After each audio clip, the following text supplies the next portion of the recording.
गेल्या काही दिवसातील राज्यातील नेत्यांची विधानं पाहिली तर महाविकास आघाडी तुटेल की काय अशी परिस्थिती आहे। कारण आघाडीतले महत्त्वाचे नेते पराभवाला एकमेकांना जबाबदार ठरतात। एकीकडे महाविकास आघाडीची स्थिती असताना बैठकीविना इंडिया आघाडी ही सुस्तावल्याचं चित्र आहे। आघाडीत समन्वयाचा अभाव का आहे, बिघाडीची कारणं काय आहेत, बघूया त्याबद्दलचा एक रिपोर्ट।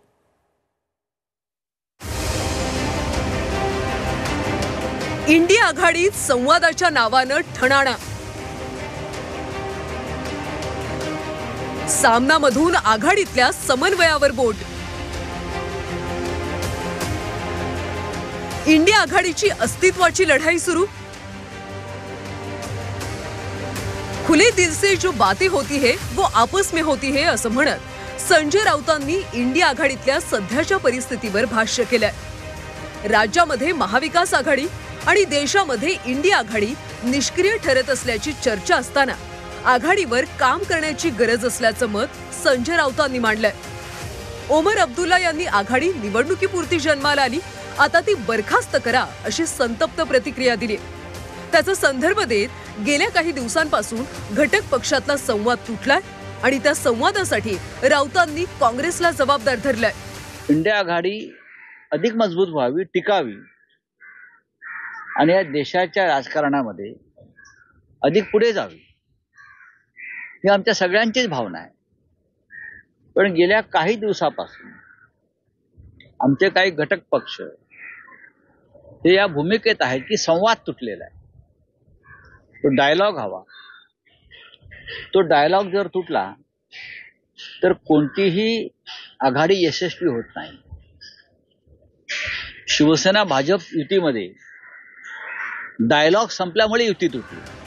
मोदींची सत्ता उलथवून टाकण्यासाठी इंडिया आघाडीची स्थापना करण्यात आली। 18 जुलै 2023 रोजी इंडिया आघाडी अस्तित्वात आली। काँग्रेसच्या नेतृत्वाखाली 27 महत्त्वाच्या पक्षांचा यामध्ये सहभाग आहे। लोकसभेच्या निकालानंतर इंडिया आघाडीची एकही बैठक झाली नाही। 1 जून 2024 ला शेवटची बैठक झाल्याची माहिती आहे। काँग्रेसनं तयार केलेल्या आघाडीकडे काँग्रेसनंच दुर्लक्ष केल्याचा आरोप केला जातोय। दरम्यान संजय राऊत हे स्वतःची आणि पक्षाची भूमिका मांडत असतात, मात्र प्रत्येक ठिकाणी निवडणुकीत स्थानिक मुद्दे महत्त्वाचे असतात असं वर्षा गायकवाड म्हणाल्या। असं वाटतं की त्यांनी हात जोडून काही विनंती केली की इंडिया अलायन्सची मीटिंग व्हायला पाहिजे वगैरे।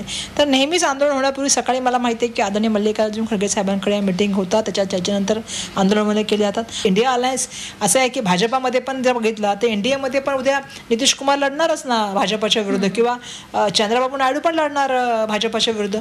साहजिक की आपली स्थानिक लेवलची लढाई वेगळी असते, नॅशनल लेवलला अलायन्स वेगळी असते, त्यामुळे दोन्ही एकत्र मिक्स करता कामा नये असं मला वाटतं। महाविकास आघाडी राहावी यासाठी शरद पवार नेहमीच प्रयत्नशील असतात अशी प्रतिक्रिया जितेंद्र आव्हाडांनी दिली आहे। आमच्या पक्षाची भूमिका स्पष्ट आहे, महाविकास आघाडी राहावी याच्यासाठी साहेब नेहमी आग्रही आहेत, प्रयत्नशीलही आहेत। आता प्रत्येकाचा प्रश्न आहे आणि संजय राऊत हे डायरेक्ट मोठ्या साहेबांशी बोलतात, उद्धव ठाकरे डायरेक्ट मोठ्या साहेबांशी बोलतात, जयंत पाटलांशी बोलतात, त्यांच्या लेवलला त्यांनी बघावं। इंडिया आघाडीकडे नेमकं धोरण नसल्यानं ती भरकटली अशी टीका चंद्रशेखर बावनकुळेंनी केली आहे। इंडिया आघाडी का बर्बाद झाली, का ती संपली, का ती फुटली?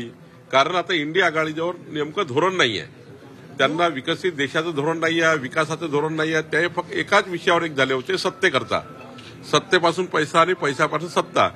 आता सत्तेच्या बाहेर गेल्यामुळं फुटाफूट सुरू झाली, सर्व इंडिया आघाडीचे नेते बिखरले। लोकसभेच्या वेळी देशात आणि राज्यातही इंडिया आघाडीची चांगलीच हवा होती। याचा राज्यामध्ये महाविकास आघाडीला बराच फायदा झाला, मात्र त्यानंतर इंडिया आघाडीची गाडी काही पुढे सरकलीच नाही। बैठकांची वानवा, समन्वय, संवाद नसल्यानं देशात इंडिया आघाडी मागे पडताना पाहायला मिळतेय। ब्युरो रिपोर्ट, झी 24 तास।